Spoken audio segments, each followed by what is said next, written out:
Today we are looking at how to adjust the TAYLORMADE STEALTH Driver family. Now I have here the standard Stealth, the Stealth Plus and the Stealth HD. The loft and lie adjustments in all three are the same, and we'll talk you through those later.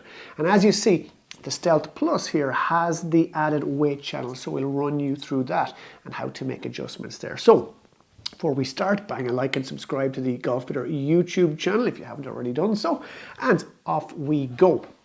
Now this is a how to adjust video, but of course it would be remiss of me not to welcome, or maybe welcome back for you golf nerds, the carbon wood. All these drivers have a 60-layer carbon fiber face. They're 40% lighter than the equivalent titanium, so a different weighting setup than before. The theory is the relationship between the face and body changes such that the carbon face flexes more at impact and provides more ball speed. The carbon face is coated with a nano texture coating that's a blend of polyurethane. And twist face, it's in there too to help correct mishit shots high on the toe and low on the heel, but that's a different matter to adjusting. Now before we get to adjusting, your choice of model is really the first key adjustment. The Stealth Plus, well, that's the flagship model. It has the most adjustability and it is the lowest spinning of all three Stealth models.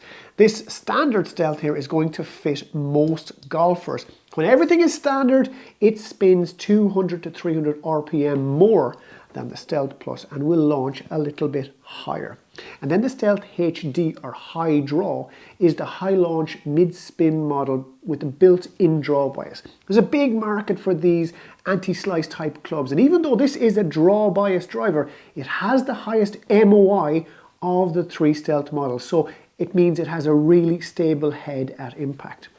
Now you'll notice all three clubs have this weight anchored right at the back of the club here, and while they have a little socket that fits with your adjustment wrench, we recommend that you don't adjust this weight. It's already optimized for each driver, but in a custom fitting setting with a TaylorMade club builder, it could be changed, but it's not for us to adjust. But let's start adjusting what we can adjust. And with this simple adjustment wrench you get with your driver, you can raise or lower the loft of these clubs. You can give the Stealth driver a draw or fade bias, and you can alter the trajectory and spin rate of the clubs. Now, if you've never used the adjustment wrench before, let me quickly run you through how to do that. First of all, it controls the opening and locking mechanisms of any screw on your driver. To open or loosen any screw, you simply place the wrench into the top of the screw and you turn it anti-clockwise like so. And then to tighten the screw, you turn it clockwise.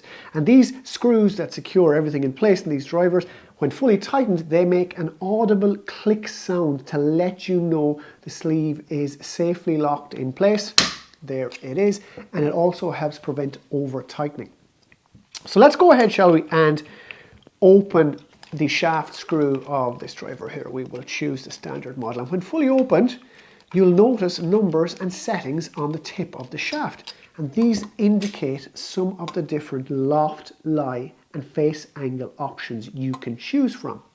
Now this is what's called a 4-degree tip adapter. And at the time of manufacture and assembly, the shaft will be set to the standard loft and lie STD here on the shaft. Now all three of these drivers are 10.5 degree drivers, so I'll use this one, the standard Stealth, to show you how it works. When the standard loft is lined up with this little arrow on the driver head, the loft is 10.5 degrees, the lie angle is a standard 56 degrees, and the club is perfectly square. Now there's actually 12 different notches or movements on the sleeve, and each one increases or decreases the loft by 1/2 or 3/4 of a degree. So what happens if we reduce loft? Well, if we rotate the shaft all the way from standard to the lower position and put back on the head, this effectively lowers the loft of this driver by 2 degrees. So it then sits up like an 8.5 degree driver. Now at this setting, the face is going to be 4 degrees more open than normal, and the lie angle is up to 58 degrees. So it's really going to want to go a fade bias or left to right trajectory on any shots. Think less loft, open face. Down at 8.5 degrees, it'll really take the spin off shots and produce a low knuckleball flight. It really needs speed in the swing to work at this setting. Now conversely, if we rotate the shaft from standard all the way to the higher setting, but back on the head, this effectively increases the loft of this 10.5 degree driver to 12.5 degrees. In doing this, you also shut the face 4 degrees more close to the normal, and the lie angle is again up at 58 degrees. So this will effectively put a draw bias, a right to left bias on your driver and bring up the spin numbers. Think add loft, close face. Of course, you don't have to adjust all the way to the lower or higher settings. You can adjust incrementally along the notches in between to make the changes more subtly. Now, if you spin the tip adapter from standard through 180 degrees, you'll see this marking which says UPRT, or upright lie here.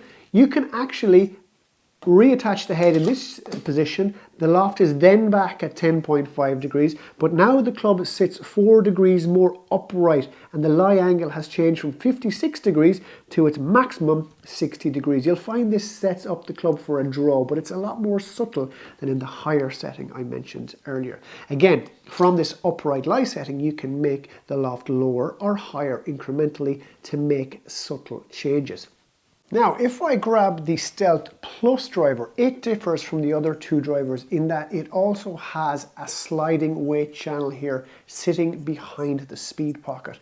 There's a 10-gram weight in this channel, and it can be moved to any position along it and tightened to change the center of gravity of the club and put a draw or fade bias on your shots. Again, the adjustment tool opens and closes the sliding weight. At standard or in the neutral setting, the weight is right behind the N mark here on the driver, and that's in line with the sweet spot on the face. Now, if we open the weight and slide it all the way to the heel where it's marked draw and secure it there, that will make the face want to shut more quickly in the downswing and put a right to left or draw bias on your drives. For a right-handed player, that is. And conversely, if we slide the 10-gram weight all the way to the heel, marked fade there and secured in that position, that will do the opposite. It will want to make the face stay more open on the downswing and put a left to right or fade shape on your drives. Again, you don't have to adjust the weight all the way left or right. You can secure it anywhere along this sliding channel to make the changes more subtly. And that brings us to taking the adjustability up a notch in the Stealth Plus driver, because you can combine the loft and lie settings with the position of the sliding weight in this driver. Just say I'm a top tour player, I have loads of swing speed and talent.